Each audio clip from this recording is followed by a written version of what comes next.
sai ya ce ku halarto da shi, ai shi ma ɗaya ne daga cikinku, ban sani ba dai ko ba shi da falala a cikinku. Sai da kansu suka ce wallahi wannan yaro yana daga cikin masu nasaba mai kyau a cikinmu. Da aka gabato da manzo Allah sallallahu alaihi wasallam sai ya ci gaba da kallonsa, sai ya hango girgije yana ta biyo shi yana ta yi masa inuwa. To bayan an gama cin abinci kowa ya fara tashi, sai ya matso kusa da manzo Allah sallallahu alaihi wasallam sai ya ce da shi, ina roƙonka da girman Lata da Uzza, idan na tambaye ka bani amsa. Sai manzo Allah sallallahu alaihi wasallam ya ce wallahi babu wa'inda na tsana kamar wa'innan da ka ambata, ma'ana Lata da Uzza, domin manzo Allah sallallahu alaihi wasallam baya bautar gumaka. To daga jin haka sai ya ce ina roƙonka da Ubangiji, idan na tambaye ka amsa min. Manzo Allah sallallahu alaihi wasallam ya ce to ina jin ka, tambaye ni zan amsa ma. Daga nan ya ci gaba da yi wa manzo Allah sallallahu alaihi wasallam tambayoyi, ya ci gaba da amsa masa.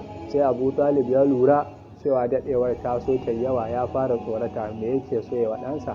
Sai ya ƙara so ya tambaye shi, ya ce me ya faru. Sai yake ce da shi wannan me matsayinsa a gurinka. Sai ya ce da shi ɗana ne. Sai Bahira ya ce ai wannan bai kamata a gare shi a ce babansa yana raye ba.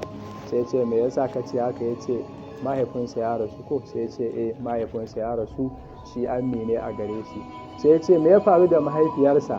Sai ya ce mahaifiyarsa ita ma ta rasu tun yana ɗan shekara 6.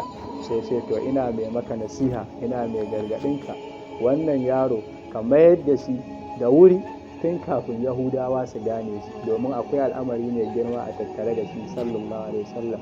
Ya ce idan Yahudawa suka gane shi to hassada za ta sa su yi masa illa, su yi masa wani abu mummuna ko ma su kashe shi. Nan da nan Abu Talib ya tsorata, ya je sauri ya gama kasuwancinsa, ya ɗauko manzo Allah sallallahu alaihi wasallam domin ya koma da shi gida.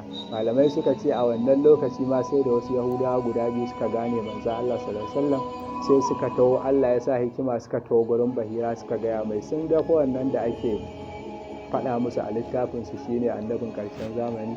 Sai Bahira ya gargaɗe su, ya ce ba ku ba shi, ba ruwanku, duk abin da Allah ya so, abin da Bahaushe yake cewa duk zakaran da Allah ya nufa da cara, ko ana muzuru ana shawo sai yayi.